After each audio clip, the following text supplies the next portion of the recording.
देवाच्या वचनाकडे प्रियानो आपण जात आहोत आणि आज नीतिसूत्रे यावेळेला प्रियानो हा शास्त्रभाग आपण सर्वजण काढूया. नीतिसूत्रे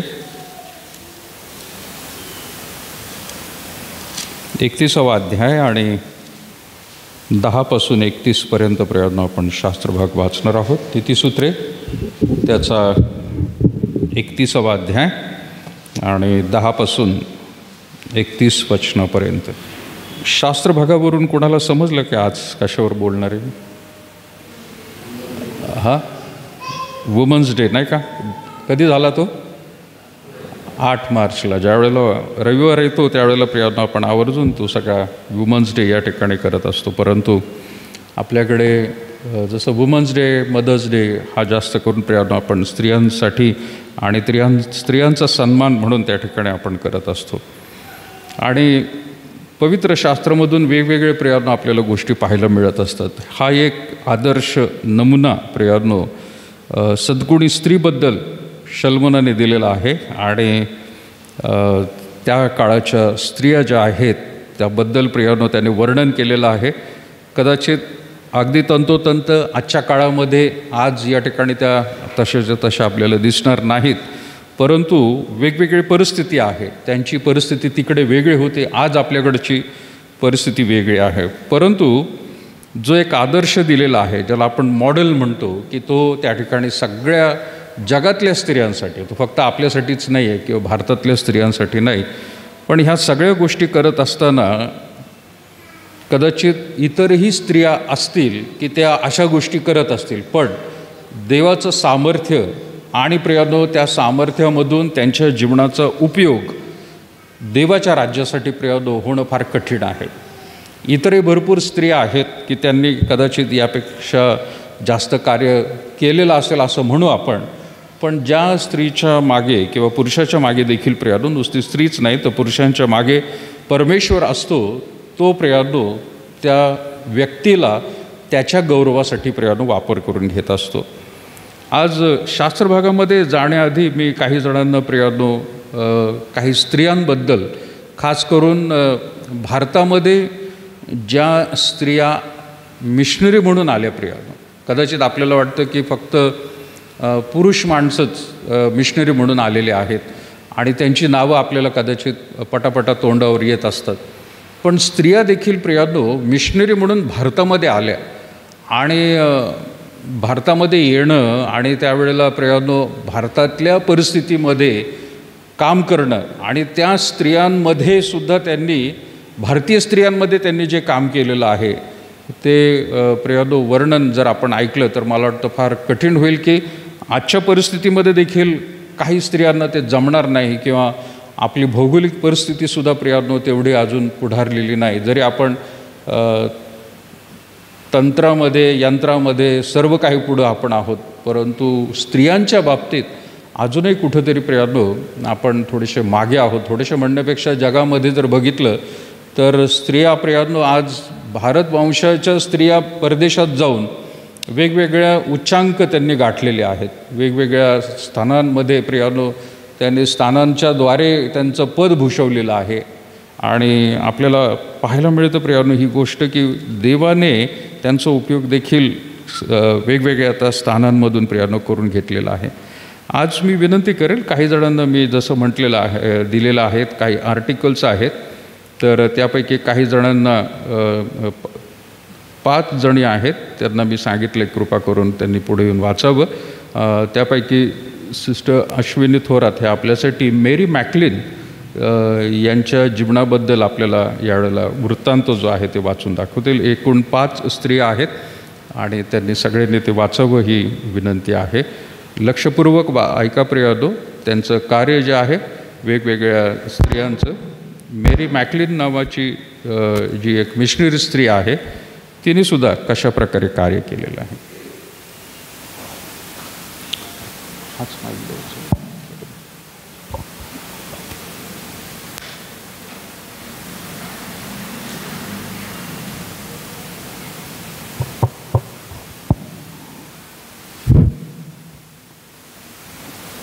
सलाम.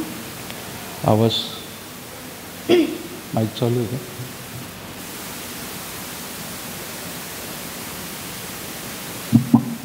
सर्वांना सलाम. सलाम. माझ्याकडे स्त्री आली मेरी मॅकक्लीन. तिचा जन्म झाला आहे 1857. मृत्यू झाला आहे 18 जानेवारी 1943मध्ये. शहर पायरी, देश ऑस्ट्रेलिया, सेवेचे ठिकाण भारत. मेरी मॅकक्लीन ही भारतातील ऑस्ट्रेलियन प्रेस्बिटेरियन मिशनरी होती. तिचा जन्म 1857मध्ये नेल मॅकक्लीन आणि फ्लोरा कॅम्पेबल यांच्या घरी झाला. ती ऑस्ट्रेलियातील बेरी या छोट्याशा गावात राहत होती, जिथे तिचे वडील शेतकरी म्हणून काम करत होते. मरिया ही खरी ख्रिश्चन स्त्री होती, जिच्या लहानपणापासूनच देवाची सेवा करण्याची तीव्र इच्छा होती. सुरुवातीला तिने एका शहरातील अनेक शाळांमध्ये शिक्षिका म्हणून काम केले. एकदा तिने मिसेस लॉन्गहर्स्ट याचे भाषण ऐकले, ज्यांनी भारतात येताना मोहिमा केल्या होत्या. मिशनमध्ये फक्त महिला मिशनऱ्यांचा समावेश होता, ज्यांनी बंदिस्त भारतीय महिलांना भेट दिली आणि त्यांना सुवार्ता सांगितली. मेरीने श्रीमती लॉन्गहर्स्टच्या महिला मिशनऱ्यांच्या आवाहनाला प्रतिसाद दिला आणि न्यू साऊथ वेल्सच्या प्रेस्बिटेरियन महिला मिशनरी असोसिएशनकडे अर्ज केला. तिला भारतातील शोलिंगूर, तामिळनाडू येथील मिशन स्टेशनवर नेमण्यात आले. 1881मध्ये मेरी शेलिंगपूरला पोहोचली आणि पटकन तामिळ शिकली. उत्तम अध्यापन कौशल्य आणि आकर्षक व्यक्तिमत्वामुळे ती एक यशस्वी शिक्षिका बनली. 1884पर्यंत त्या मद्रासच्या आसपासच्या 5 शाळांच्या अधीक्षक होत्या आणि 1887मध्ये तिने श्रीमती लॉन्गहर्स्ट यांच्या जागी मद्रास मिशनच्या अधीक्षक म्हणून नियुक्ती झाली. आजूबाजूच्या गावातही अनेक प्राथमिक शाळा सुरू झाल्या. इन्सूर, रामकृष्णपेठ, सोमसुंदरन आणि परांजी. 35 वर्ष मेरीने निस्वार्थपणे भारतातील लोकांची सेवा केली आणि अनेक महिलांना ख्रिस्ताकडे आणले. तिने पर्दा व्यवस्थेतील अडथळ्यांवर मात केली आणि शिक्षण, आरोग्य आणि सुवार्ता स्त्रियांना उपलब्ध करून दिल्या. तिने विशेषतः तरुण विधवांना सतीसारख्या भयंकर सामाजिक अत्याचारापासून वाचवण्यासाठी कठोर परिश्रम घेतले. तिच्या शैक्षणिक प्रयत्नांनी एका सकारात्मक सामाजिक बदल घडवून आणला आणि सामाजिक समानता वाढवली. तिच्या निवृत्तीनंतर तिने अनेक देशांचा दौरा करून व्याख्याने केली आणि इतर अनेक महिलांना मिशनरी कार्यासाठी प्रोत्साहित केले. मिशन फील्ड सोडल्यानंतरही तिने सिडनी प्रेस्बिटेरियन चर्चच्या माध्यमातून मिशनरी कार्याला पाठिंबा देणे सुरूच ठेवले. तिच्या प्रयत्नांचा सन्मान म्हणून मेरी मॅकक्लीन शाळा 1952मध्ये शोलिंगपूरमध्ये उघडण्यात आली. प्रिय हो, तुमची सेवा समाजात सकारात्मक बदल घडवण्याचे कारण आहे का? हे प्रभू, मला माझ्या शेजारच्या सकारात्मक बदलाचे साधन बनवा. थँक्यू. तर बसा सिस्टर, थँक्यू. मेरी मॅकक्लीन नावाची ही ऑस्ट्रेलियन मिशनरी बाई आहे प्रियानो, आणि तिचं कार्यकाळ जर बघितला तर 1900 शतकामधला आहे. म्हणजे 1857मध्ये तिचा जन्म झालेला आहे आणि त्या काळामध्ये भारतामध्ये येणं आणि भारतातल्या स्त्रियांमध्ये काम करणं प्रियानो. दक्षिण भारतामध्ये ती गेली, त्यांना तमिळ शिकवणं, म्हणजे त्या काळामध्ये स्त्रियांना शिक्षणच नाही अशी प्रथा या ठिकाणी होती. पण तिने येऊन त्यांना शिक्षण त्यांच्याच भाषेमध्ये दिले. इंग्लिश शाळेमध्ये काही त्यांनी घालण्याचा किंवा इंग्लिश शिकवण्याचा प्रयत्न त्यांनी केलेला नसेल, परंतु खास करून भारतामध्ये त्यांचीच भाषा शिकून त्यांना शिकवून त्यांना त्या स्त्रियांना मदत केलेली आहे. तर अशी ही एक स्त्री आपल्याला दक्षिण भारतामधली पाहायला मिळत आहे. आणि मेरी मॅकक्लीन हिचं जीवन आजपर्यंत दक्षिण भारतातल्या लोकांमध्ये प्रियानो गाजलं जात आहे. आणखीन वेगवेगळ्या स्त्रियांबद्दल प्रियानो आपण पाहूया. यावेळेला मी विनंती करेन आपली बहीण प्रांजल लोंढे ही समोर येईल आणि एमी कारमायकल हिच्या जीवनाबद्दल प्रियानो आपल्याला यावेळेला ती वृत्तांत वाचून दाखवेल.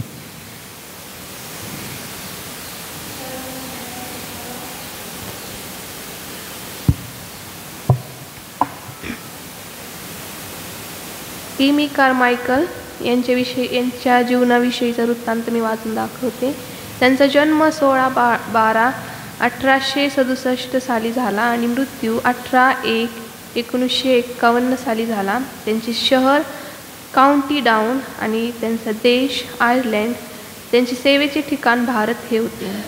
एमी बॅट्रिस कारमायकलचा जन्म आयर्लंडमधील एका श्रीमंत कुटुंबात झाला. वयाच्या 15व्या वर्षी तिने ख्रिस्ताला आपला तारणारा म्हणून स्वीकारले. सर्वात मोठी असल्याने एमीने तिच्या वडिलांच्या मृत्यूनंतर तिच्या कुटुंबाला हातभार लावण्यासाठी कठोर परिश्रम केले. तिच्या लहानपणापासूनच एमीने उत्साहाने सुवार्ता सांगितली आणि ती गरिबांबद्दल विचारशील होती. तिने शालीमध्ये स्वतः शाली परिधान करणाऱ्या गिरणीतील मुली काम केले ज्यांचे चर्चमध्ये स्वागत होत नव्हते. त्यामुळे तिने तात्पुरत्या 3 इमारती भाड्याने घेतल्या आणि त्यांच्यासाठी रविवारची सेवाभक्ती चालवली. अशा सेवेदरम्यान तिने 1887 केसाविक अधिवेशनात हडसन टेलरला मिशनरी जीवनाविषयी बोलताना ऐकले. तिने तिला मिशनरी कार्यासाठी बोलविण्याची खात्री पटली आणि तिने चायना इनलँड मिशनसाठी अर्ज केला. मात्र तिची तब्येत तिला चीनला जाण्यास परवानगी देत नव्हती. 1893 एमी मिशनरी कामासाठी जपानला गेली, पण तिची तब्येत बिघडल्यामुळे 15 महिन्यांनी तिला परतावे लागले. सहजासहजी हार न मानणारी एक स्त्री असल्याने ती 1894 झेजाना मिशनरी सोसायटीत सामील झाली. 1895 ती भारतात आली आणि सुवार्तेला तिने टिनवेली येथे थॉमस वॉकरसोबत काम केले. तिथे तिने तमिळ भाषा शिकून भारतीय जीवनशैली स्वीकारली. तिने विशेष स्त्रियांमध्ये काम केले आणि अनेकांना ख्रिस्तांकडे आणले. सुवार्ता इतरांपर्यंत पोहोचवण्यासाठी तिने महिलांचा एक गट तयार केला. 1900 एमी धोनावरूला गेली आणि तिने मंदिरांना विकलेल्या किंवा समर्पित केलेल्या तरुण मुलींची देवदासी दुर्दशा पाहिली. पैसे कमवण्यासाठी या मुलींना वेश्या व्यवसायात भाग पाडले जायचे. एमीने अशा मुलींना मंदिरातील वेश्या व्यवसायातून सोडवायला सुरुवात केली आणि त्यांना दत्तक घेतले. तिने अशा तरुण मुलींसाठी अनाथाश्रम उघडले आणि त्यांच्यावर बिनशर्त प्रेम दाखविले. मुलींना ख्रिस्तामध्ये वाढवण्यास प्रोत्साहन देण्यासाठी आणि मदत करण्यासाठी तिने होटसून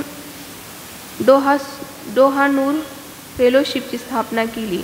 तिने 40 पुस्तके लिहिली आणि प्रकाशित केली. एमी जिला प्रेमाने अम्मा तमिळमध्ये आई असे म्हटले जात असे.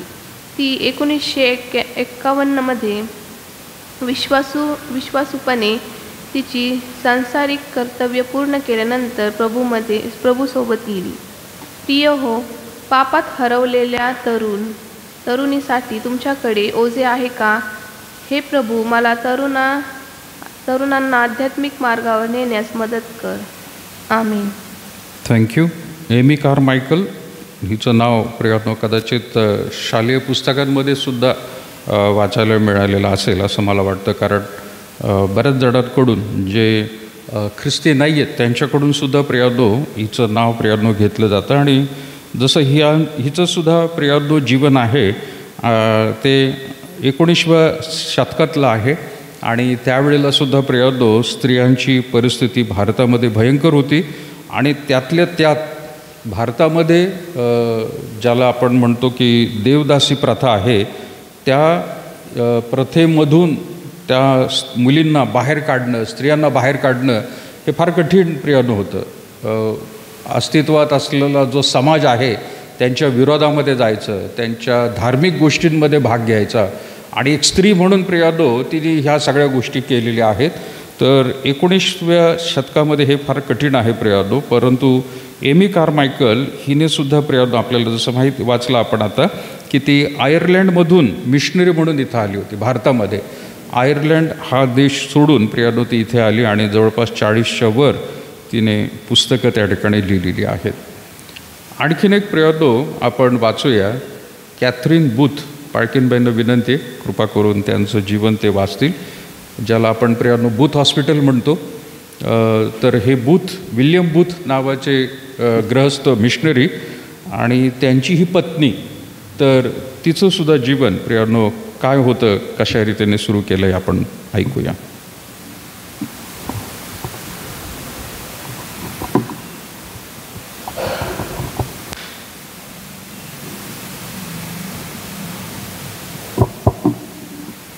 कॅथरीन बूथ यांचा जन्म 17 जानेवारी 1829 आणि मृत्यू 4 ऑक्टोबर 1890 यावेळेस झाला. शहर ॲशबर्न, डर्बीशायर. देश युनायटेड किंगडम. सेवेचे ठिकाण युनायटेड किंगडम. कॅथरीन ममफोर्ड ही जॉन ममफोर्डची मुलगी होती, जो कॅरेज बिल्डर, वाहनाचा ढाचा बनवणारा, पण अधूनमधून मेथडिस्ट चर्चमध्ये उपदेशक होता. कॅथरीनला कडक इव्हँजलिकल संगोपन मिळाले आणि तिने 12 वर्षाची होण्यापूर्वीच बायबल 8 वेळा वाचले. तिच्या किशोरावस्थेत तिला पाठीचा कणा, वक्रता आणि प्रारंभिक क्षयरोगाचा त्रास झाला, ज्याच्यामुळे तिला अनेक महिने अंथरुणावर विश्रांती घ्यावी लागली. तथापि तिने स्वतःला चार्ल्स फिनी आणि जॉन वेस्ली यांचे लेखन वाचण्यात व्यस्त ठेवले. ती एक सामाजिक जाणीव असलेली स्त्री होती आणि दारू पिण्याच्या धोक्यांबद्दल लेख लिहायचे. याच काळात तिला स्वतःच्या तारणाची आणि सार्वजनिक सेवेत बोलावण्याची खात्री पटली. कॅथरीनने 1855मध्ये विल्यम बूथशी लग्न केले आणि त्यांची एकनिष्ठ मदतनीस बनली. कॅथरीनचा विश्वास होता की नवीन प्रेक्षकांपर्यंत पोहोचण्यासाठी महिला सेवा हे एक शक्तिशाली साधन आहे. सुवार्तेचा प्रचार करण्याच्या स्त्रियांच्या अधिकाराबद्दल खात्री पटल्याने तिने 1860मध्ये प्रचार करण्यास सुरुवात केली. तिच्या सौम्य परंतु शक्तिशाली आव्हानाने तिने ख्रिस्तासाठी अनेक लोक जिंकले. ती मद्यपींना त्यांच्या घरी जाऊन सल्ला देत असे आणि नवीन विश्वासूंना त्यांच्या विश्वासात बळ देण्यासाठी कुटीर सभा म्हणजेच कॉटेज प्रेयर मीटिंग्स आयोजित करत असे. 1865मध्ये विल्यमने द सॅल्वेशन आर्मीची स्थापना केली आणि कॅथरीनने या संघटनेत प्रमुख भूमिका स्वीकारली. ह्या जोडप्याने सुवार्ता सर्वांपर्यंत पोहोचवण्यासाठी अथक परिश्रम घेतले. तिने द सॅल्वेशन आर्मीतील तरुण महिला सदस्यांना मार्गदर्शन केले, ज्यांना हॅलेलुया लासेस म्हणून ओळखले जाते, ज्यांनी रस्त्यावर प्रचार केला आणि गरिबांना सामाजिक सेवा दिली. कॅथरीनने तिच्या 8 मुलांचे संगोपन आणि प्रचाराच्या वेळापत्रकात तिचा वेळ समतोल साधला. तिच्या सामाजिक विवेकानुसार तिने दशलक्षांसाठी अन्नाची दुकाने देखील उभारली, जी गरिबांसाठी नाममात्र किमतीत अन्न देतात. तिने विशेषतः चर्चच्या विस्तारात स्त्रियांच्या भूमिकेवर लक्ष केंद्रित करणारी अनेक पुस्तके लिहिली. तिचे प्रयत्न आणि देवासाठी त्यागामुळं तिला सॅल्वेशन आर्मीची आई ही पदवी मिळाली आहे. प्रिय हो, तुम्ही किती वेळा बायबलचे वाचन पूर्ण केले आहे? हे परमेश्वरा, तुझे वचन वाचण्याची तीव्र इच्छा माझ्यात ठेव आणि त्यानुसार जगण्यास मला सहाय्य कर. Amen. Thank you. Catherine Booth, William Booth यांची ही पत्नी. किती लेकरं होती? लेकरं किती आहेत? 8. आणि या 8 लेकरांना सांभाळून सुवार्थ प्रसार करायचा. आणि जे साल्वेशन आर्मी जे आहे त्यातल्या ज्या स्त्रिया आहेत त्यांनासुद्धा त्या ठिकाणी प्रशिक्षण द्यायचं. कठीण आहे प्रियानो हे काम. आणि बायबलसुद्धा प्रियानो तिने 8 वेळा वाचलेलं आहे. किती वयापर्यंत? 12 वर्ष. आणि त्याच्यानंतर तिचं वय झालं असेल तर वेळेला कितीतरी प्रियानो वेळा तिने ते वाचलं असेल. एक आव्हान एक आहे, तिचंसुद्धा कार्यकाळ जर बघितलं प्रियानो 19वं शतक आहे, म्हणजे तिचा मृत्यूच प्रियानो 1890मध्ये झाला. आणि तो काळसुद्धा त्या काळामध्ये ह्या स्त्रियांमध्ये प्रियानो तिचं नाव त्या ठिकाणी घेण्यात येत आहे. आणखीन प्रियानो आपण ऐकूया एडिथ मेरी ब्राऊन. प्रियांका आगरे आपल्यासाठी ही वाचेल.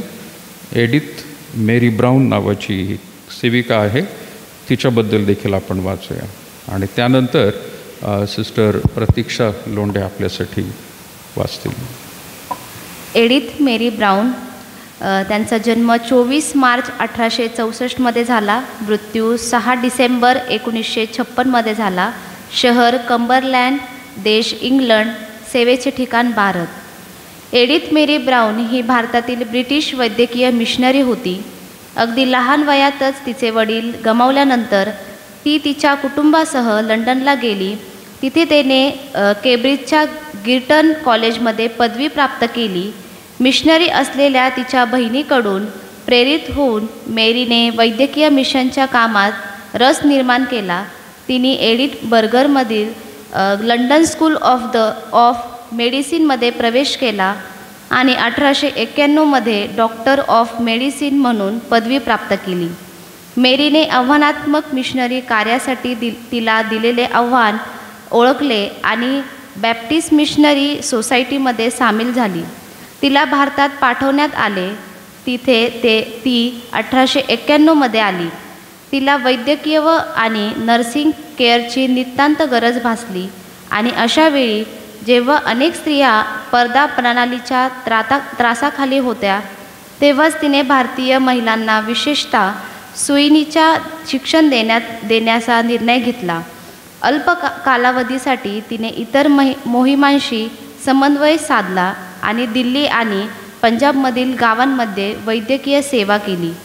स्थानिकांना आधुनिक वैद्यकशास्त्राचे प्रशिक्षण देण्याचा निर्धार करून तिने लुधियाना येथे वैद्यकीय मिशनरी परिषदेचे आयोजन केले.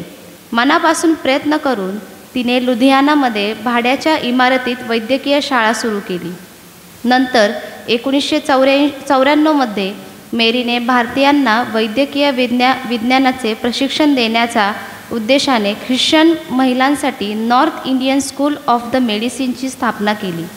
आशियातील महिलांसाठी ही पहिली वैद्यकीय प्रशिक्षण सुविधा होती आणि मेरी आधुनिक पाश्चात्य पद्धतीसह भारतीय महिला डॉक्टर आणि सुईणीच्या सूचनांमध्ये अग्रणी बनली.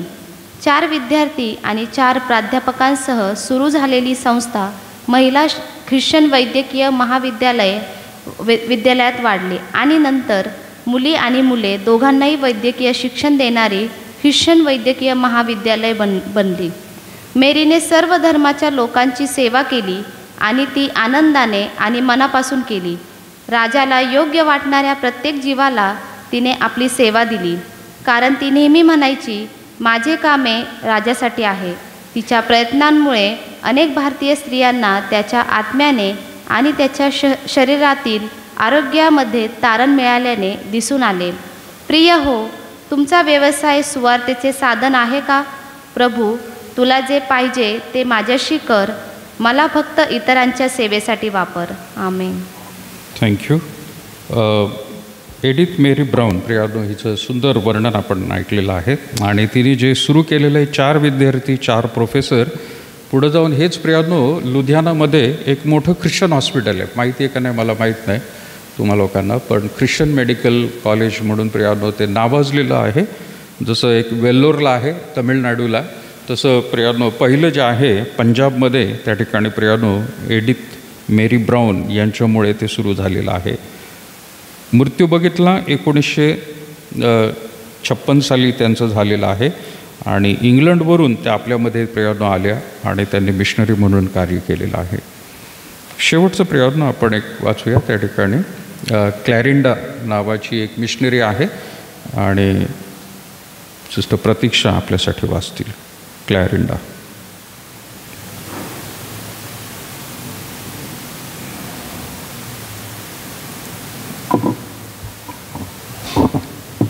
सर्वांना सलाम. सलाम. क्लॅरिंडा नावाच्या स्त्रीबद्दल माहिती वाचत आहे. क्लॅरिंडा जन्म ठिकाण 1746, होम कॉलिंग 1806, मूळ ठिकाण तंजावर भारत, सेवेचं ठिकाण तामिळनाडू भारत. हिंदू समुदायामध्ये सतीप्रथा होती, जिथे नुकतीच विधवा झालेली स्त्री तिच्या मृत पतीच्या चितेवर स्वतःला विसर्जन करते. कट्टरता भारतीय समाजाने विधवांना टाळले आणि म्हणूनच विधवेसाठी सतीप्रथा हा एकमेव उपाय होता, कारण ती मृत पतीच्या पत्नीभक्तीची सर्वोच्च अभिव्यक्ती मानली जात असे. अशा रानटी कृत्यांतून सुटका झालेल्या मोजक्या भाग्यवान स्त्रियांपैकी क्लॅरिंडा ही एक होती. क्लॅरिंडा, ज्यांचे पहिले नाव कोकिला होते, ते एका प्रमुख ब्राह्मण कुटुंबातील होती. तिच्या लग्नाच्या काही काळानंतर तंजावरच्या शाही दरबारात काम करणाऱ्या तिच्या पतीचे निधन झाले. ती सती जाण्याच्या बेतात असताना हेन्री लिटलटन नावाच्या इंग्रज अधिकाऱ्याने तिची अवस्था पाहून तिला जिवंत जाळण्यापासून वाचवले. लिटलटनने तिला ख्रिश्चन जीवनशैलीची ओळख करून दिली. 1778 तामिळनाडूच्या त्या भागात सक्रियपणे सेवा करणाऱ्या ख्रिश्चन फ्रेडरिक शॉर्टरझन तिचा बाप्तिस्मा केला आणि तिचे नाव क्लॅरिंडा ठेवले. तिच्या बाप्तिस्मानंतर क्लॅरिंडाने तामिळनाडूच्या अनेक भागांमध्ये मिशनरी कार्यासाठी स्वतःला समर्पित केले. ती पलायम कोट्टई येथे राहिली आणि विशेषतः विधवा, अनाथ व वंचित लोकांमध्ये महिलांची सेवा केली. ती एक छोटी मंडळी जमवण्यात यशस्वी झाली आणि उपासनेची सेवा करू लागली. 1785 शॉर्टरझन पालियामकोटला भेट दिली आणि तिने बांधलेल्या चर्चला पवित्र केले आणि तिने त्याला क्लॅरिंडा चर्च असे नाव दिले. तिने पलायमकोट्टई शेजारच्या गावांमध्ये चर्च आणि शाळा बांधायलाही गेल्या. क्लॅरिंडा ही एक तीक्ष्ण आध्यात्मिक धारणा असलेली एक उल्लेखनीय स्त्री होती. तिने आदर्श व वास्तव यातील मध्यम मार्ग काढला आणि कोणत्याही प्रकारचा भेदभाव न करता सर्वांना समान वागणूक देणारे चर्च स्थापन करण्यात ती यशस्वी झाली. तिच्या सेवा काळात तिने हिंदूंकडून असंख्य अडचणींना सामना केला, राजकीय अस्थिरता सहन केली आणि सामाजिक अन्यायाचा सामना केला. तरीही ती तिच्या ध्येय कार्यात निडर राहिली. प्रियांनो, सुवार्थ सांगण्यासाठी तुम्ही जात, धर्म आणि दर्जा यासारखे सामाजिक अडथळे ओलांडले आहेत का? हे प्रभू, सुवार्थेचा प्रचार करण्यासाठी सामाजिक व शारीरिक अडथळे पार करण्यासाठी मला बळ दे. आमेन. थँक्यू. सर्वांचे आभार. ज्यांनी ज्यांनी वाचलं त्या सर्वांचे मी आभार मानत आहे. क्लॅरिंडा ही सुद्धा प्रियांनो 1700 तिचा जन्म जो आहे 46 प्रियांनो झालेला आहे. आता खूपच आधीचा काळ हा प्रियांनो. आणि त्या भागामध्ये परत तमिळनाडूमध्ये प्रियांनो एक ब्राह्मण कुटुंबातून ती आलेली आहे. म्हणजे आत्तापर्यंत मिशनऱ्यांबद्दल ऐकलं आपण की बाहेरच्या स्त्रिया ज्या आहेत भारत देशात आल्या, पण ही एक अशी स्त्री होती, तीसुद्धा 18व्या शतकामधली, की जी ब्राह्मणांमधून प्रियांनो तिचं परिवर्तन झालेलं आहे. आणि सती प्रथेमध्ये म्हणजे सती ती जाणारच होती आणि मिशनऱ्यांनी एका माणसाने तिला अडवलेलं आहे आणि तेव्हापासून ख्रिस्ताची ओळख झाली. तर फक्त बाहेरच्या स्त्रियांबद्दल त्या ठिकाणी आपण पाहतो असं नाही, तर ही एक भारतीय स्त्री आहे की तिनेसुद्धा मिशनरी म्हणून इतर स्त्रियांना प्रभू येशू ख्रिस्ताकडे प्रियांनो आणलेलं आहे. हिच्यासारखंच प्रियांनो कार्य आपल्याकडे सुद्धा एक स्त्री राहिलेली आहे. कोणती स्त्री?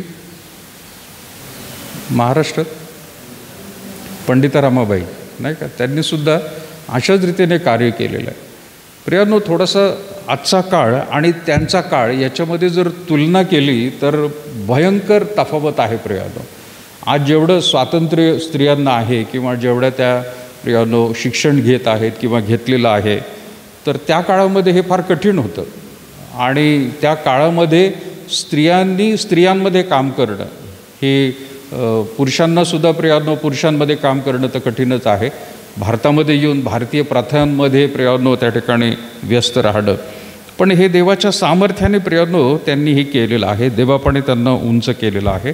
आणि 8 मार्च जागतिक महिला दिन म्हणून प्रियांनो ज्यावेळेला म्हणतो आपण, तर खास करून मला आज असं वाटलं की आपल्या भारतामध्ये सुद्धा अनेक अशा स्त्रिया आहेत, अजूनही स्त्रिया आहेत प्रियानो, की ज्यांनी फार आपलं मोठं योगदान भारतीय ख्रिस्ती समाजाला त्यांनी दिलेलं आणि इतरांनासुद्धा त्याचा फायदा झालेला आहे. तर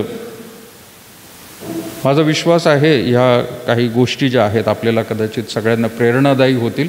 फक्त स्त्रियांनाच नाही परंतु इतर तरुण तरुणींना आणि पुरुषांना देखील प्रियानो एक विचारधारा जी आहे कुठंतरी अजून प्रेरणा मिळायला पाहिजे की त्या काळामध्ये जर एवढं ते करू शकत होते, त्यांच्याकडे काही साधनं उपलब्ध नव्हती, पण तरी देखील त्यांनी ते केलेलं आहे. आज आपल्याकडे सर्व जास्त साधनं आहेत, आधुनिक आपण बनलेलो आहोत, पण आपली सेवा कार्य किती आहे. आणि प्रत्येक त्या स्त्रियांचं वर्णन प्रियानो ऐकल्यानंतर खाली एक आव्हानात्मक गोष्ट आपण वाचली आणि त्यानंतर प्रार्थनासुद्धा त्यांनी ती वाचून दाखवलेली आहे. तर कुठंतरी आपण देखील तशाच प्रकारची प्रार्थना करावी आणि देवबापाला प्रियानो आपण असं म्हणावं की होय प्रभू, तू माझ्यासाठी, मलासुद्धा तुझ्या सेवा कार्यासाठी तू उपयोगात आण. आणि स्त्रियांनीच नाही तर पुरुषांनी देखील हा भाग फार महत्त्वाचा उचलणं गरजेचं आहे. देवाच्या वचनामध्ये प्रियानो आपण आज या ठिकाणी जात आहोत, परंतु मी आज फार वेळ घेणार नाही. आपला अर्धा वेळ असा गेलेला आहे या वाचनामध्ये. परंतु मला दरवेळेला वाटतं की अशा खूप काही मिशनरी लोकांच्या गोष्टी आहेत की दर रविवारी एक प्रेरणा म्हणून त्यांचं जीवन आपल्यासमोर वाचलं जावं. भारतामध्येच नाही तर इतर ठिकाणी देखील, जसं श्रीलंका आहे, नेपाळ आहे, रशिया आहे, चायना आहे, जपान आहे, या ठिकाणी देखील हे मिशनरी कसे गेले आणि त्या परिस्थितीमध्ये त्यांनी प्रभूची सुवार्ता कशी सांगितली ते हे पाहायला आपल्याला आवडेल. आज म्हणून मी एक माझा टॉपिक जो घेतलेला आहे की महिला सक्षमीकरण त्याला म्हटलेलं आहे, इंग्लिशमध्ये त्याला एम्पॉवरिंग म्हटलेलं आहे. तर ह्या परमेश्वराच्या राज्यामध्ये ह्या ज्या स्त्रिया आहेत तर बायबलचा दृष्टिकोन काय आहे किंवा पवित्र शास्त्रामध्ये देखील स्त्रियांबद्दल काय म्हटलेलं आहे. तर महिला सक्षमीकरण जे आहे म्हणजे त्यांना अशक्त म्हणून प्रियानो समाजामध्ये दरवेळेला पाहिलं जातं. त्यांना सक्षम कसं करता येईल किंवा त्या कशा प्रभूच्या राज्यासाठी वाढवल्या जातील किंवा पवित्र शास्त्रामध्ये कोणत्या स्त्रिया कशा आहेत, तर याबद्दल प्रियानो थोडंसं आपल्याला पाहायचं आहे. तर मध्यपूर्व काळामध्ये स्त्रियांबद्दल जर स्थान जसं आपल्याला प्रियानो माहीत आहे, भारतामध्ये सुद्धा अजूनही, मी मुद्दामून दरवेळेला म्हणतो, अजूनही आपण काय आपले काही राजकीय पुढारी म्हणतात विश्वगुरू व्हायला चाललेलो आहे आपण, पण स्त्रियांचं स्थान किंवा स्त्रियांना दिली जाणारी वागणूक ही अजूनही फार भयंकर आहे प्रियानो. एका बाजूला तिला देवीसुद्धा म्हणतात, पण दुसऱ्या बाजूला तिच्यासारखे दुसरे प्रियानो अत्याचारसुद्धा तिच्यावर भयंकर होतात. आणि जसं प्रियानो एक साधन म्हणून तिच्याकडे पाहिलं जातं, मानव नाही. तर मध्यपूर्व काळामध्ये सुद्धा स्त्रियांची स्थिती भारतातच नाही सर्वत्र प्रियानो जगामध्ये अशीच त्या ठिकाणी आजही काही ठिकाणी प्रियानो बरे आहे, पण पूर्वीच्या काळामध्ये प्रियानो ही वाईट आहे असं वाचण्यात येत आहे. तर मध्यपूर्व भागामध्ये सुद्धा तिला संपत्ती म्हणून पाहिलं जायचं. सुरुवातीच्या काळात ज्या वेळेला ती लहान असते तोपर्यंत ती बापाची संपत्ती आहे आणि ज्या वेळेला तिचा विवाह होतो त्यावेळेला ती नवऱ्याची संपत्ती आहे असं प्रियानो गृहीत धरलं जातं. आजही प्रियानो काही भागांमध्ये आपल्यासुद्धा समाजामध्ये प्रियानो अशी वागणूक स्त्रियांना दिली जाते. कोर्टामध्ये त्यांची साक्ष ग्राह्य धरली जात नव्हती. म्हणजे जर ती साक्षी म्हणून जर उभं राहायचं तिच्यावर जर वेळ आली की बाबा ही साक्षी म्हणून साक्ष होती, तिने पाहिलं हे असं म्हणून जर कोर्टामध्ये तिला न्यायचं असेल तर कोर्ट मान्य करत नव्हतं किंवा तिथले लोक मान्य करत नव्हते. स्त्री आहे का ती, तिला बाजूला काढा म्हणून सांगायचे. पुरुष असेल तर सांगा. अशा रीतीची वागणूक त्या काळामध्ये सुद्धा प्रियानो होत होती. कुठल्याही प्रकारचं तिला प्रियानो संपत्तीचा अधिकार तर नव्हता, पण शिकण्याचा सुद्धा अधिकार नव्हता. मध्यपूर्व भागातली ही परिस्थिती मी तुम्हाला सांगत आहे. अगदी यहुदी लोकांचं सुद्धा प्रियानो आपण म्हणतो जिवंत देवाचे लोक, अब्रामाचे वंशज असं आपण म्हणतो, पण या यहुदी लोकांमध्ये सुद्धा अशी एक गोष्ट होती की ते म्हणायचे, एक वेळ मोशेचं नियमशास्त्र जे आहे, नियमशास्त्र म्हणजे काय? नियमशास्त्र कोणते पुस्तकं? तोरा. तोरा म्हणजे काय? पहिली 5 पुस्तकं. मोशेने लिहिलेली पहिली 5 पुस्तकं एक वेळ आम्ही जाळून टाकू, पण स्त्रीला शिक्षण देणार नाही, तिला ते शिकवणार नाही, अशी यहुदी लोकांची सुद्धा प्रियांनो मतं होती. म्हणजे ते जाळून टाकू आम्ही मोशेने लिहिलेली पुस्तकं, पण स्त्रीला मात्र हे शिकवणार नाही, अशी त्यांची वृत्ती प्रियांनो त्या ठिकाणी होती. ग्रीक समाज जो होता किंवा ग्रीक लोक होते, त्यांच्यामध्ये ते स्वतःला धन्य मानायचे. कशासाठी? ते म्हणतात, बरं झालं आम्ही हिंस्त्र प्राणी किंवा दुष्ट लोक आणि स्त्री झालो नाही म्हणून. काय म्हणायचे ते? धन्य आहोत आम्ही वाईट प्रवृत्तीचे लोक नाही, दुष्ट लोक नाही, आणि स्त्री पण आम्ही झालेलो नाही, जनावर आम्हाला बनवलं नाही, म्हणून आम्ही आभारी आहोत. यहुदी धर्माचे लोकसुद्धा देवाकडे प्रार्थना करायचे आणि प्रार्थनेमध्ये म्हणायचे, आम्हाला तू गुलाम बनवलं नाही, आम्हाला परदेशीय बनवलं नाहीस, आणि आम्हाला स्त्री बनवलं नाही, म्हणून तुझे आम्ही आभार मानतो. त्यांच्या प्रार्थनेमध्ये यहुदी लोक अशा रीतीने म्हणायचे. सो या यहुदी लोकांमधल्या ज्या स्त्रिया होत्या त्यांनासुद्धा बुरख्यामध्ये राहणं प्रियांनो कंपल्सरी होतं. त्यांना बुरखा घेणं गरजेचं होतं, आणि त्या स्त्रियांसमोर 2च पर्याय असायचे. एक तर तिने बुरख्यामध्ये राहावं, नाहीतर बुरखा जर तिने काढला तर तिच्याकडे वेश्या म्हणून पाहिलं जायचं. कारण बुरख्यामध्ये राहणारी स्त्रीच एक सोजवळ, चांगली, सुसंस्कृत आणि एक कोणाची तरी बायको, माता, बहीण, आई म्हणून संबोधलं आहे.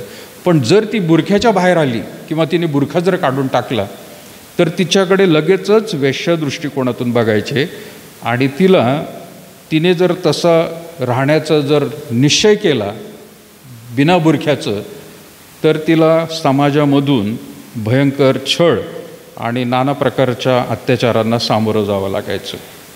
सो अशी ही परिस्थिती होती. एक व्यक्ती तो स्वतः ज्या वेळेला त्याच्या पुस्तकामध्ये तो त्या ठिकाणी सांगत होता की एका माणसाने येऊन त्याला विचारलं, मुस्लिम राष्ट्रामध्ये तो गेला, आणि त्या एका माणसाने येऊन त्याला विचारलं, तू त्या बाईबरोबर एवढं का बोलतोस?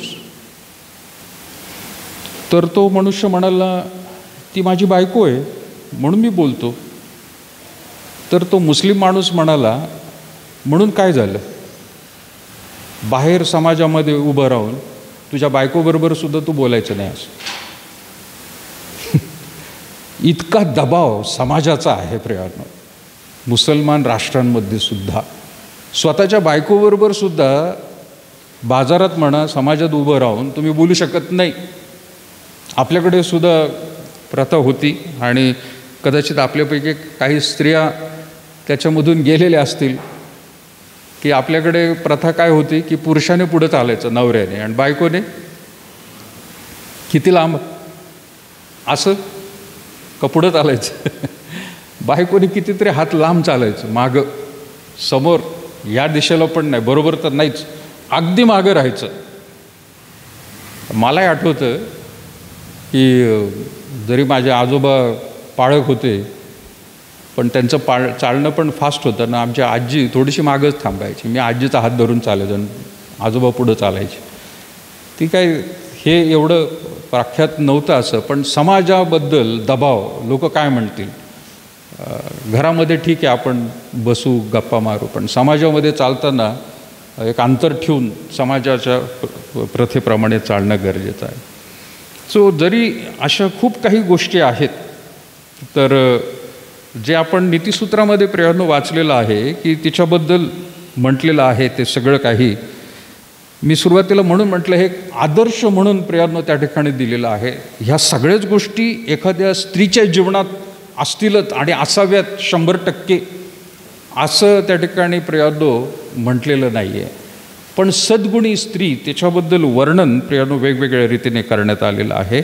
आणि कुठं ना कुठं त्या काळामधल्या सुद्धा त्या स्त्रियांमध्ये काहीतरी त्या कमतरता असूही शकतात, पण आदर्श म्हणून काय काय तिच्यामध्ये असावं याचं वर्णन त्या ठिकाणी आपल्याला पाहायला मिळत आहे.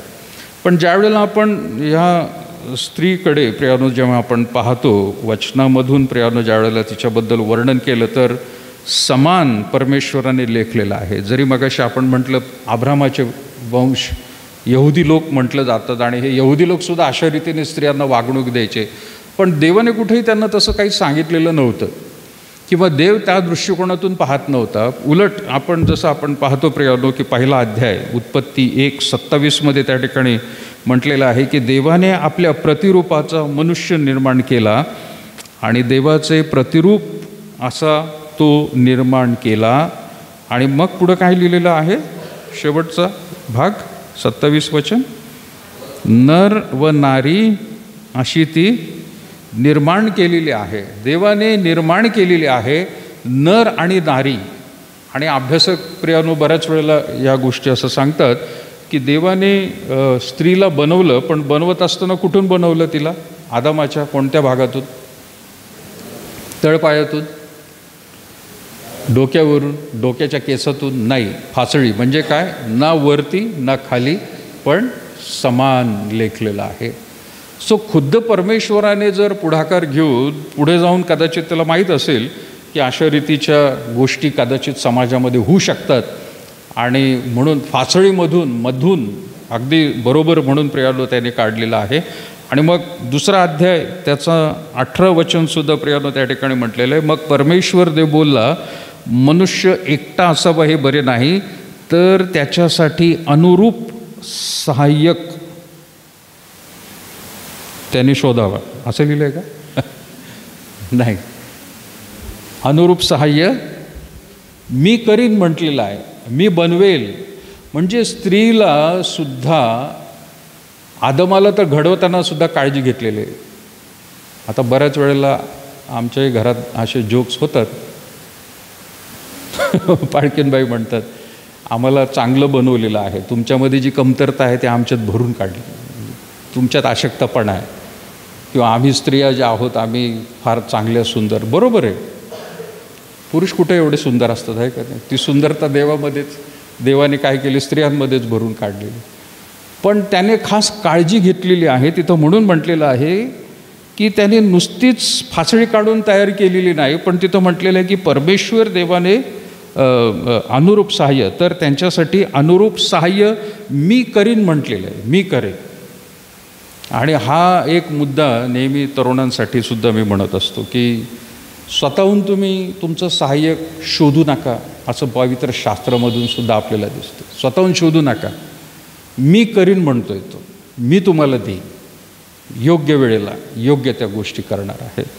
सो स्त्रियांबद्दल जर म्हटलं तर प्रियानो त्या ठिकाणी परमेश्वराने ही गोष्ट स्त्रियांबद्दल सुरुवातीच्या काळामध्ये घडवलेली आहे. आणि मग जुन्या करारातील भरपूर स्त्रियांबद्दल प्रियानो आपल्याला माहिती आहे की त्या किती सुंदर रीतीने आपले नातेसंबंध त्यांनी जोडून ठेवलेले आहेत. सासूबरोबर संबंध इतका घनिष्ठ तिने ठेवला. कोण होती ती? रूथ. आणि नाओमी तिची सासू हिला सुद्धा ती जा म्हणत होती. किती होते नाओमीला पुत्र? 2 होते नाही का. आणि तिची भाऊजय जी आहे ती गेली निघून. जर सासूने परवानगी दिली तर गेली निघून ती. कारण ती सासूच म्हणाली होती की माझ्या पोटी जरी आता दुसरी मुलं आली तरी ते वाढूस्तोवर, तुमच्याशी विवाह करूस्तोवर खूप काळ लागणार आहे, त्याच्यापेक्षा तुम्ही तुमच्या घरी जा. म्हणजे त्या विधवा झालेल्या आहेत, पण सासू त्या ठिकाणी सांगत आहे की जाऊन तुम्ही तुमचं संसार जो आहे, कुटुंब आहे, तुम्ही स्थापन करा. थोडक्यात प्रियानो नाओमीच्या काळामधल्या जर ह्या गोष्टी आहेत, बऱ्याच वेळेला आजच्या परिस्थितीमध्ये हा विचार फार कमी केला जातो. कारण आपल्यावरती सुद्धा समाजाचा पगडा पडलेला आहे.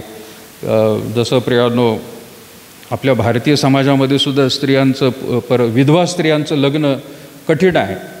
म्हणजे खुद्द उच्च जातीचे समजणाऱ्या घरातमध्ये सुद्धा त्यांची ती कितीही बहीण असू द्या किंवा कोण असू द्या, तिला एकतर सती प्रथा होती, नाही तर तिला घरामध्ये तिचं मुंडन करून टाकायचं आणि तिला पांढरी साडी घालायची आणि तिला घरामध्ये एका कोपऱ्यामध्ये तिला बसवायला लावायचं आणि तिच्याकडून कामं पण मात्र सगळी करून घ्यायची. पण तिचा पुनर्विवाह जो आहे, आता लहान असतानाच काही वेळेला त्यांची लग्न व्हायची, बालविवाह व्हायचा आणि तो पती अगदी तरुण असतानाच किंवा विवाह झाल्या झाल्या मरायचा आणि आयुष्यभर ही जी स्त्री आहे ती विधवा म्हणूनच त्या ठिकाणी गणली जायची. पण इथं एक पाहायला मिळतं आपल्याला की रूथच्या पुस्तकामध्ये सुद्धा त्या ठिकाणी तिने परवानगी दिली आहे सासूने की नाही, तिचा विवाह किंवा त्यांना परवानगी दिलेली आहे की तुम्ही जाऊन तुमचं जीवन तुम्ही जगू शकता. पण रूथ जी आहे ती एक विश्वासू त्या ठिकाणी आपल्याला दिसते की नातेसंबंध जुळवणारी एक बाई आहे. अगदी निर्गमच्या पुस्तकामध्ये सुद्धा प्रियानो मोशेची बहीण, मोशे आणि आरोनाची बहीण कोण आहे? मरियम. ही सुद्धा प्रियानो आपल्याला एक चांगली त्या ठिकाणी स्त्री म्हणून दिसते. हो, तिने सुद्धा काही चुका केल्या होत्या, तिला परमेश्वराने शिक्षा दिली, परंतु निर्गमाच्या पुस्तकामध्ये जर आपण पाहिलं, जर काढलं तुम्ही निर्गम 15वा अध्याय आणि 20 वचन काय म्हटलं आहे बघा. निर्गम 15वा अध्याय आणि 20 वचन.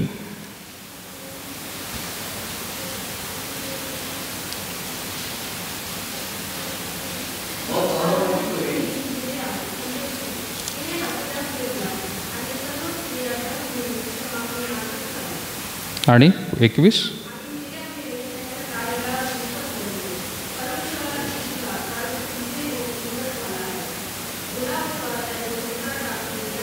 ओके, मिरियमच्या बद्दल काय म्हटलेलं आहे विशेष? काय वाचलं तुम्ही आत्ताच या वचनामध्ये? मिरियम कोण? आरोन आणि मोशे यांची बहीण. पण कोण होती ती? काय केलं तिने? गाणं, ध्रुवपद धरलं. पण अजून काय?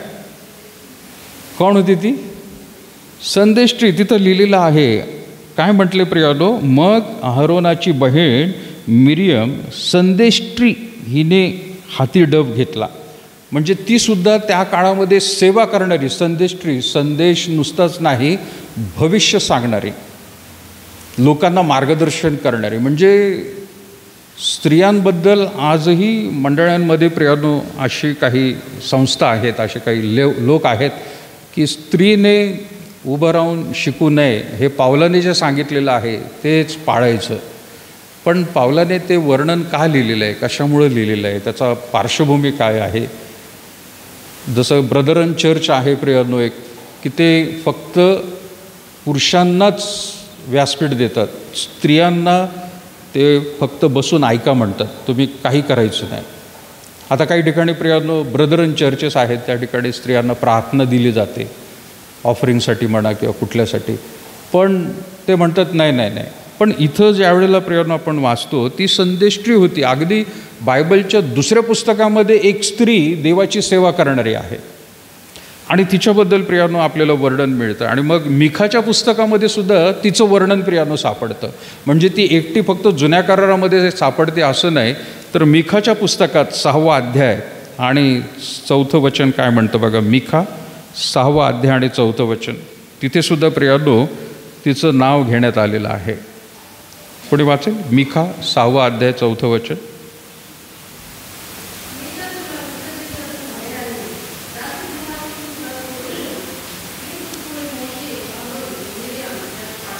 येस, मोशे, मिरियम व अहरोन यास तुमच्याकडे पाठवले. म्हणजे परमेश्वर मिखाच्या पुस्तकामध्ये इस्रायल राष्ट्राविरुद्ध ज्या वेळेला तो बोलत होता, त्यांच्यावर दोषारोप होत होता, दोष देत आहे इस्रायल लोकांवर, त्यावेळेला तो त्यांना आठवण करून देत आहे. संदृष्टी म्हणून तुमच्याकडे सेवकसुद्धा मी पाठवलेले आहेत आणि त्यापैकी मिरियमचं नाव त्या ठिकाणी घेतलं जात आहे.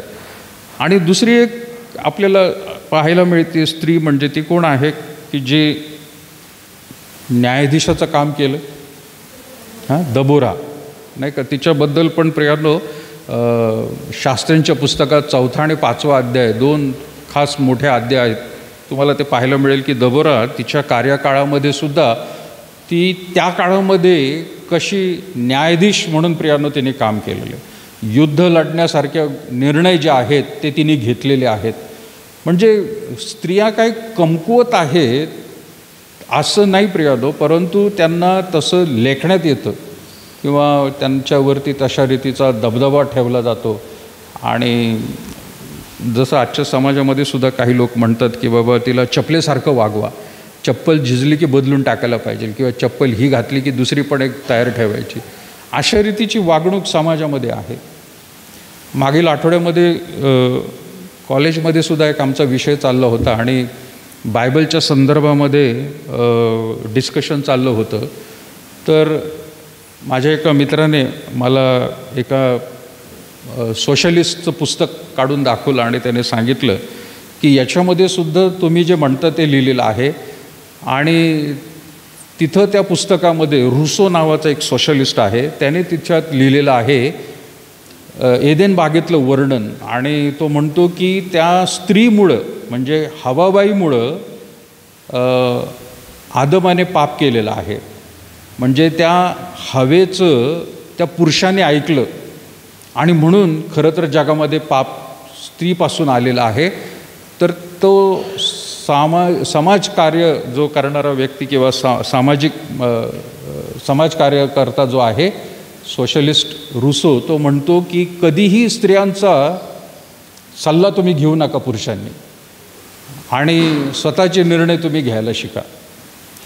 तर कुठंतरी तो भाग, आता हा रुसो नावाचा व्यक्तीसुद्धा बायबल मानणारा व्यक्ती, त्याने ते पुस्तकात लिहिलेलं आहे. तर आपल्याकडे त्याचा परिणाम लगेच असं दिसून येतो. आणि त्या मित्राने मला सांगितलं की तुमच्या बायबलमध्ये सुद्धा लिहिलेलं आहे अशा प्रकारे की स्त्रियांचा सल्ला घेऊ नये. त्याला मी माझ्या परीने सांगण्याचा प्रयत्न केला, पण ती जी पूर्व मानसिकता जी आहे ती मात्र बदलणं फार कठीण आहे.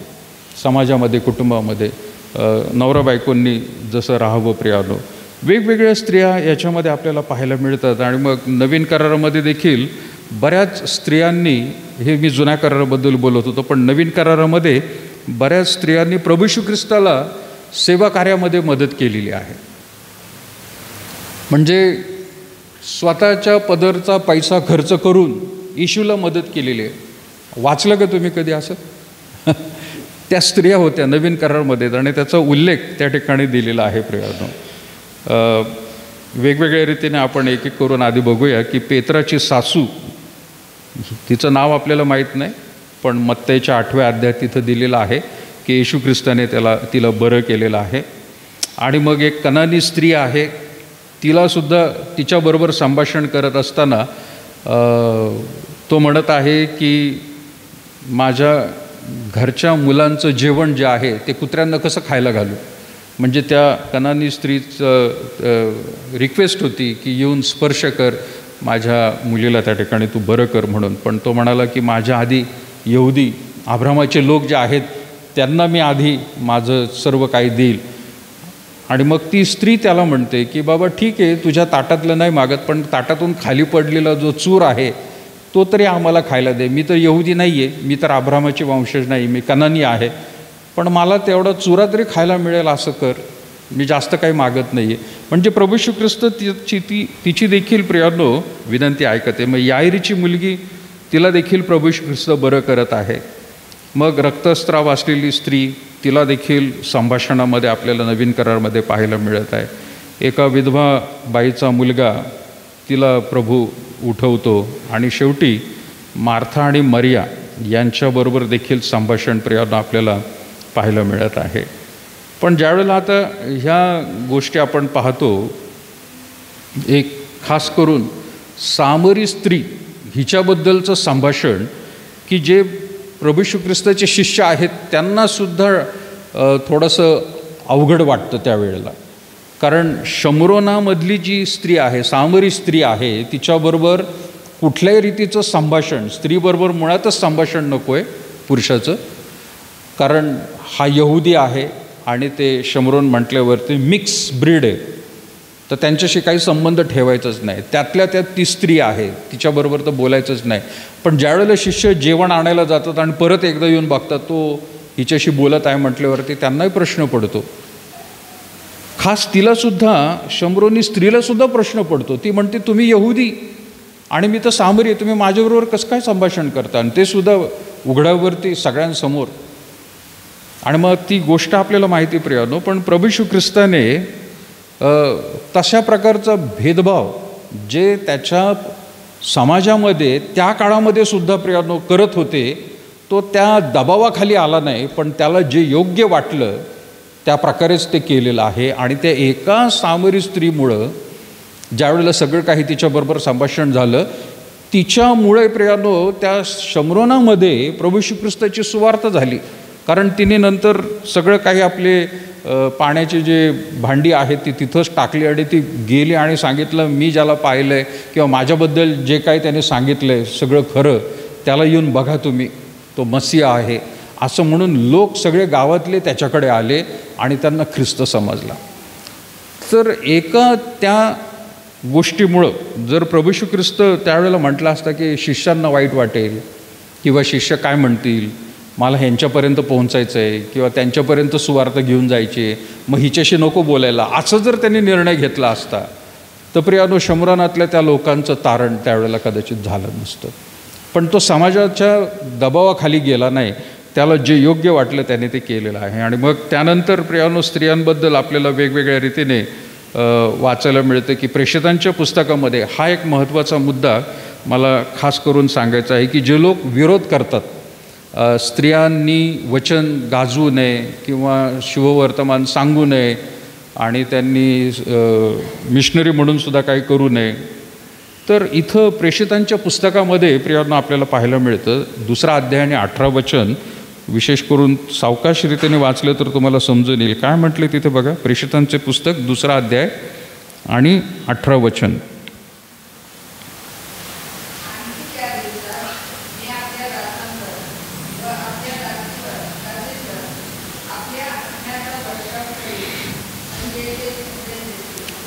काय म्हटलं प्रियांनो, आणि हे कुठला भाग आहे प्रेषितांमधून जरी तो वाचला आपण, पण पेत्र जुन्या करारामधल्या एका पुस्तकाचं संदेष्टाचं प्रियांनो कोटिंग म्हणजे त्याचं म्हणणं तिथं तो डायरेक्ट मांडत आहे.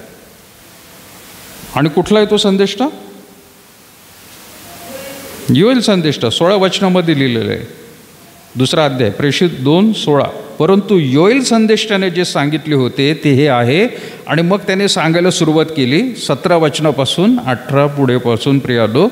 आणि 18 वचनामध्ये म्हटलेलं आहे, आणि त्या दिवसात म्हणजे कधी, शेवटच्या काळामध्ये, आणि त्या दिवसात म्हणजे आजसुद्धा मी आपल्या दासांवर व आपल्या दासींवर, मग आता याच्यामध्ये कुठल्याही प्रकारचं वयसुद्धा म्हटलेलं नाही आहे, पण स्त्रीलिंग आणि पुल्लिंग ज्याला आपण म्हणतो, पुरुषांनाच फक्त ते दिलेलं आहे असं नाही. त्या दासी म्हणजे त्याच्यामध्ये मुली पण आल्या, तरुण मुलीसुद्धा आल्या, स्त्रिया पण आल्या, वृद्ध पण असू शकतात त्याच्यामध्ये. त्यांच्यावरती मी माझ्या आत्म्याचा वर्षाव करीन. पण कशासाठी तो म्हणतोय वर्षाव? वर्षाव, आत्म्याचा वर्षाव कशासाठी? ते संदेश देतील.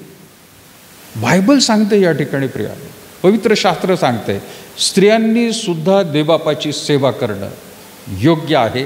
स्वतः योएल संदेष्टाने प्रियानं ते सांगितले.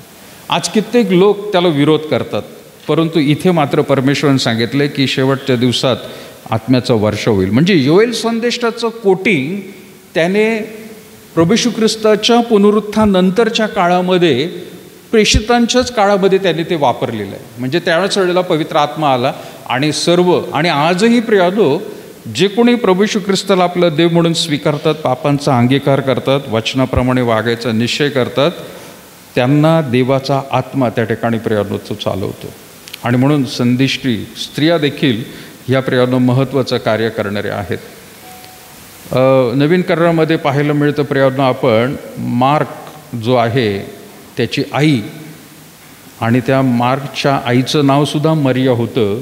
तिचं घर, अभ्यासक म्हणतात तिचं घर त्या काळामध्ये मंडळीचं हेडक्वार्टर होतं.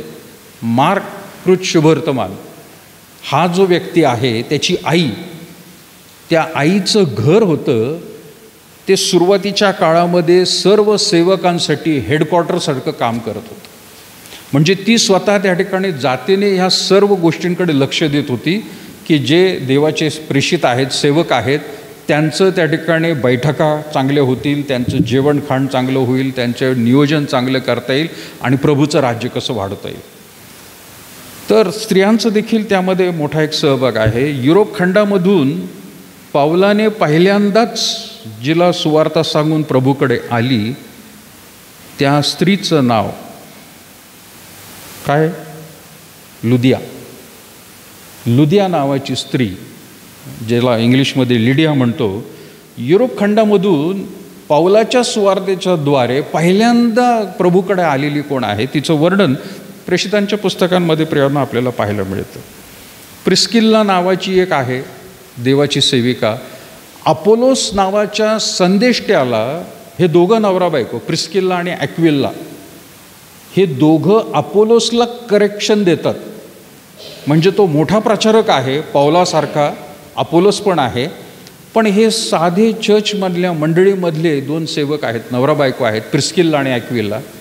हे त्या अपोलोला त्या ठिकाणी करेक्शन देतात की तू जी सुवार्ता सांगत आहे ती अपूर्ण आहे, ती पूर्ण कधी होईल ज्यावेळेला प्रभू येशू ख्रिस्ताचं वर्णन तू करशील आणि पवित्र आत्म्याच्या गोष्टी सांगतील, ह्या तुला माहीत नाहीत. अपडेट करतात हे दोघं नवरा बायको आणि तीसुद्धा त्याच्यामध्ये असते. म्हणजे प्रभूच्या वचनाचं शिक्षण जे आहे त्यांनीसुद्धा त्या काळामध्ये प्रियांनो घेतलेलं आहे. सो अशा बऱ्याच गोष्टी आपल्याला प्रियांनो वचनामधून देखील पाहायला मिळतात. आणि वेगवेगळ्या रीतीने परमेश्वर त्या काळात, त्याच्या आधीच्या काळात, जुन्या करारामध्ये आणि आजच्या वर्तमान काळामध्ये देखील प्रियांनो स्त्रियांचं सक्षमीकरण ज्याला आपण म्हणतो वचनाच्या दृष्टिकोनातून ते काय मागं पडलेलं नाही. आणि देवा प्रियांनो सातत्याने वेगवेगळ्या, जशा आपण मगाशी त्या मिशनरी स्त्रियांबद्दल ऐकलेलं आहे, आजच्या काळामध्ये सुद्धा आहेत. माझ्याकडे एक वेगळी क्लिपसुद्धा आलेली आहे की ती आजच्या काळामध्ये भारतातल्या ख्रिस्ती स्त्रिया कोणकोणत्या पदावरती त्या गेल्यात. काही डॉक्टर झाल्या, काही इंजिनियर झाल्या भारतातल्या ख्रिस्ती समाजामधून बरं का. तर त्यांचंसुद्धा वर्णन त्या ठिकाणी केलं जात आहे. सो ज्यावेळेला आपण म्हणतो जागतिक महिला दिन जो आहे तर हा खरंच विशेष साजरा करण्याची गरज आहे. आता तो सगळी पार्श्वभूमी मला सांगण्यासाठी एवढा वेळ नाही, पण रशियामधून एक यहुदी बाई छळामधून त्रासातून गेलेली असताना अमेरिकेत जाऊन सेटल होते, थोडक्यात मी सांगत आहे. आणि अमेरिकेमध्ये ज्यावेळेला सूतगिरण कामगार असतात त्यांच्यामध्ये त्या स्त्रियांमध्ये त्या ठिकाणी खूप काही गोष्टींची कमतरता तिला दिसून येते, त्यांना वाईट रीतीने वागणूक दिली जाते. आणि मग तिने उठाव केलेला आहे. आणि तेव्हापासून नंतर जागतिक महिला दिवस हा साजरा करण्यात यावा. आधी तो फेब्रुवारी महिन्यात होता आणि नंतर तो 8 मार्चला प्रियांनो नंतर शिफ्ट करण्यात आला. तर तो सुद्धा एक फार मोठा वेगळा इतिहास फार चांगल्या रीतीने आहे. तर सांगायचं ही प्रियांनो मला शेवटी की स्त्रियांबद्दल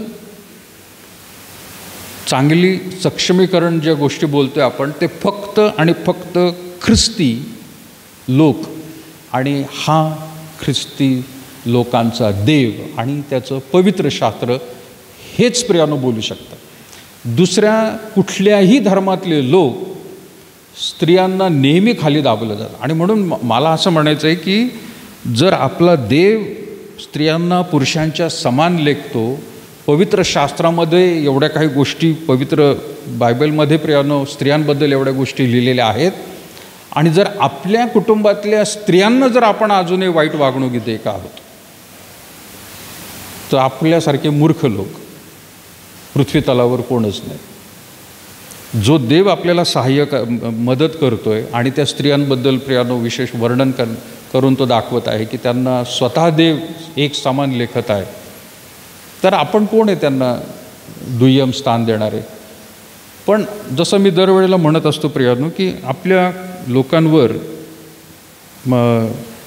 समाजाचा प्रभाव किंवा दबाव असतो. आपण जर त्यांच्यासारखे नाही वागलो तर लोक काय म्हणतील आपल्याला, हा विचार जास्त करतात माणसं. आणि म्हणून जसे ते वागवतात आणि ते घरात राहतात, त्यांची विचारसरणी तशीच विचारसरणी इथं प्रियांनो आपल्याला कुटुंबांमध्ये पाहायला मिळते. आणि आजही प्रियांनो भयंकर रीतीने त्यांच्यावर, घरातलेच लोक त्यांच्यावर वाईट रीतीने त्यांना त्रास म्हणा किंवा त्यांच्यावर अत्याचार म्हणा. पण परमेश्वराचं एक शेवटचं वचन वाचू आणि मग मी थांबतो. प्रेषित पहिले करिंथ आपण काढूया प्रियांनो, कोरिन्थिकरास पहिले पत्र आणि त्याचा पहिला अध्यायच आपण काढूया. कोरिन्थिकरास पहिले पत्र पहिला अध्याय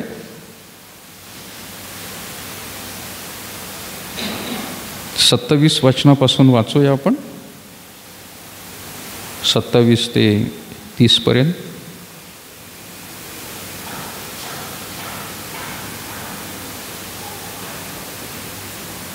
यस, कोणी वाचेल? पहिले करीन पहिला अध्याय 27 ते 30.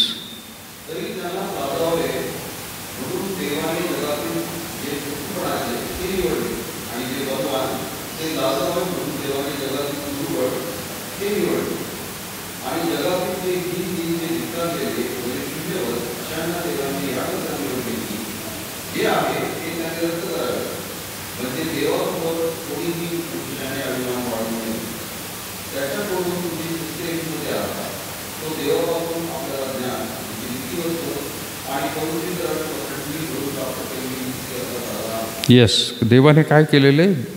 27 वर्ष ज्ञानास लाजवावे.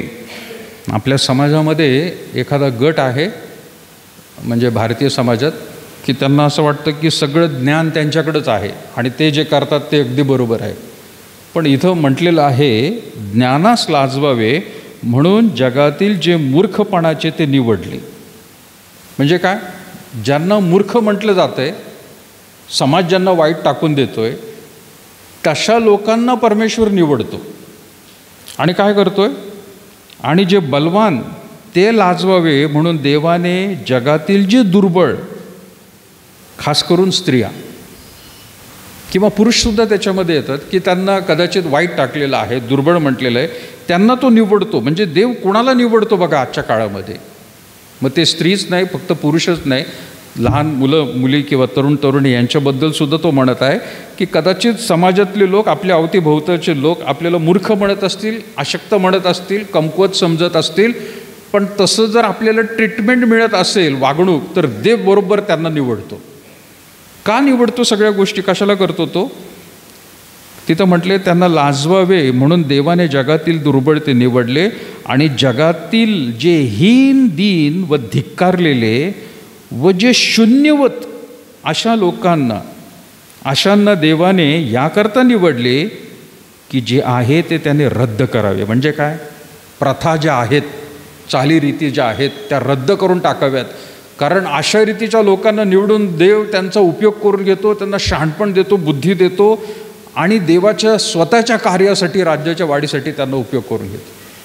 तुम्ही मागाशी त्या स्त्रियांबद्दल जे वाचले प्रियांनो, मला वाटतं त्यापैकी त्या 5-6 स्त्रियांमधून एकच स्त्री होती की जी चांगल्या घराण्यातून आली होती. पण बाकीच्या सगळ्या स्त्रिया जर बघितल्या, भयंकर लहानपणाच्या परिस्थितीमधून त्या वर आल्या होत्या. सगळ्याच काही चांगल्या होत्या अशा नाही. म्हणजे देव त्यांना निवडत आहे. मग 29 वचनामध्ये म्हटलंय, म्हणजे देवासमोर कोणाही मनुष्याने अभिमान बाळगू नये. लोकांना स्वतःचा अभिमान बाळगू नये. कालच्या दिवशी एक बातमी वाचली, इंग्लंडमधल्या 50 मंदिरांना पाडलं, 500 पैकी 50 मंदिरांना पाडलं आणि सगळ्या त्या न्यूज चॅनलवरती तिथं ते सुरू झालं होतं इंटरनेटच्या. हिंदूंची 50 मंदिरं पाडण्यात आली इंग्लंडमध्ये आणि पुजाऱ्यांना सुद्धा व्हिसा बंद केला इंग्लंड देशाने. इथं लोक, मंदिरं तर पाडलीच जातात, चर्चेस, लोकांना मारलं जात आहे, ख्रिश्चन लोकांना, स्त्रियांची धिंड काढली जाते नग्नरीतीने, त्याच्याबद्दल त्यांना काही वाटत नाही, जिवंत माणसाबद्दल काही वाटत नाही. पण त्यांची मंदिरं फक्त पाडली तर ताबडतोब इथं भारतामध्ये त्याच्याबद्दल आता जागरूकता निर्माण करा म्हणून सांगतायत. धर्म खतरेमध्ये आलेला आहे आपला. अशा लोकांना लाजवण्यासाठी देव म्हणतो मी दुर्बलांना निवडलेलं आहे. समाजामध्ये ज्यांना हीन करून टाकलेलं आहे अशा नका, तर त्यांना ज्ञानास 30 वचन म्हटले, त्यांच्याकडून तुम्ही ख्रिस्त येशूमध्ये आहात, तो देवापासून आपल्या ज्ञान म्हणजे नीतिमत्व आणि पवित्रीकरण व खंडणी भरून प्राप्त केलेली मुक्तता असा झाला आहे. या सगळ्यातून आपल्याला फक्त देव आणि त्याचं पवित्र वचनच प्रियानो मुक्त करू शकते. अन्यथा आपली परिस्थिती प्रियानो पूर्वी आणि आपल्या पूर्वजांची परिस्थिती नाहीतर भयंकर राहिली असते. आज ते लोकसुद्धा, इतर समाजातले लोकसुद्धा प्रियानो कबूल करतात. काही लोक दांबून ठेवण्याचा प्रयत्न करतात की ख्रिश्चन लोकांनी नुसतं धर्माचा प्रचार केला, पण बरेच लोक म्हणतात की नाही, भारतातल्या लोकांची सामाजिक स्थिरता जी आहे किंवा स्थैर्य जे आहे त्यांनी उंचावलेलं आहे, त्यांनी चांगलं केलेलं आहे. जर मिशनरी आले नसते किंवा प्रभू येशू ख्रिस्ताचे जरी ते मिशनरी म्हणून आहेत, मिशनरी म्हणून ते आले, तर त्यांनी शाळा, हॉस्पिटल आणि वेगवेगळे प्रियानो त्यांनी त्यांचे कार्य त्या ठिकाणी राबवलेले आहेत. आणि समाजामधल्या अगदी खालच्या तळाला जाऊन त्यांनी ह्या समाजाला सुशिक्षण दिलेलं आहे. त्यांचं त्या ठिकाणी स्तर जे आहे ते त्यांनी वाढवलेलं आहे. तर आज काही लोक मुद्दामून सांगतात की नाही, ह्यांनी फक्त धर्मपरिवर्तन केलेलं आहे, पैसे देऊन ह्यांनी हे केलेलं आहे. तर तशी गोष्ट नाही. खरा इतिहास प्रियानो वाचणं गरजेचं आहे, खास करून पवित्र शास्त्रातल्या गोष्टी आणि आपल्या भारत देशामध्ये आलेल्या मिशनऱ्यांबद्दल प्रियानो हे सुद्धा पाहणं तेवढंच गरजेचं आहे. त्यातल्या त्यात आज मुद्दामून जरी हा 8 मार्च 2 दिवसापूर्वी निघून गेला, पण मला असं वाटलं की नाही, याच्याबद्दल परत एकदा आपल्या लोकांना मिशनरी जे म्हणून आले भारतामध्ये त्या स्त्रिया आणि आपल्या पवित्र शास्त्रातील स्त्रिया आणि आधुनिक काळामध्ये सुद्धा कितीतरी दुसऱ्या स्त्रिया आहेत प्रियानो, ख्रिस्ती स्त्रिया म्हणत आहे. बाकीच्या जागतिक दिनानिमित्ताने प्रियानो दुसरीकडचे खूप काही लोक त्या ठिकाणी दुसऱ्या स्त्रियांबद्दल सांगतील, पण आपल्या ख्रिस्ती समाजाबद्दल वर्णन प्रियानो त्या ठिकाणी कुठेही क्वचितच सापडेल. मी एक लेख वाचत होतो सावित्रीबाई फुले यांचा, आणि त्याच्यामध्ये त्यांनी शिक्षण घेतलं, आणि हा दरवेळेला मी आवर्जून मुद्दा मांडत असतो की त्यांनी पहिली शाळा मुलींसाठी सुरू केली आणि हे केलं. अरे पण त्या सावित्रीबाई फुले कुठे शिकले हे सांगत नाहीत. एका लेखामध्ये फक्त मी कालच्या दिवशी वाचलं, त्या मिशनरीबाईचं फक्त एक नाव त्यांनी तिथं टाकलं की तिच्या अध्यक्षपद खाली लिहिलं, तिने शिकलं. पण खास पुढं लिहिलेलं आहे की आपल्या नवऱ्याकडून ज्योतिराव फुले यांच्याकडून त्यांनी सगळं शिक्षण प्राप्त केलं. पण क्लेरा ब्रूस शाळेमध्ये त्यांचं नाव तिथं नोंदवलेलं आहे, त्यांनी शाळेत ॲडमिशन घेतलेलं आहे म्हणून शिकण्यासाठी. म्हणजे मिशनऱ्यांनी स्त्रियांसाठी पहिली शाळा ती नगरमध्ये आपल्या क्लेरा ब्रूसमध्ये प्रियानो सुरू केलेली. हे कोणी सांगणार नाही, हे कोणीच सांगणार नाही. त्यांचं नाव अजूनपर्यंत तिथं लिहिलेलं आहे, रजिस्टरमध्ये आहे ते. पण आपल्यावरती जो पगडा बसलेला आहे, कुठल्याही प्रियानो शाळेतल्या पुस्तकांमध्ये सुद्धा ते सापडणार नाही, कारण मग आपलं उदय केल्यासारखा वाटतो. तर लक्षात घ्या. आणि आपण ह्या सगळ्या बाबतींमध्ये फक्त स्त्रियांबद्दलच नाही म्हणत आहे, पण आपण सुद्धा त्याच जिवंत देवाची उपासना करणारे लोक आहोत. ज्या देवाची उपासना ह्या मिशनरी स्त्रिया म्हणा किंवा पवित्र शास्त्रातील स्त्रिया म्हणा, त्या सगळ्यांचा देव एकच आहे. आपल्या सगळ्यांचा देव तो एकच आहे. पण आपली उपलब्धता किती आहे, आपण किती उपलब्ध होतो, ह्या उपलब्ध झाल्या आणि म्हणून त्यांचा वापर करण्यात आलेला. मी हे म्हणत नाही की आपल्यापैकी कोणी काही सेवा करत नाही, आपल्यामध्ये सुद्धा आहेत. पण आपण फार पुढं प्रियानो जाणं गरजेचं आहे.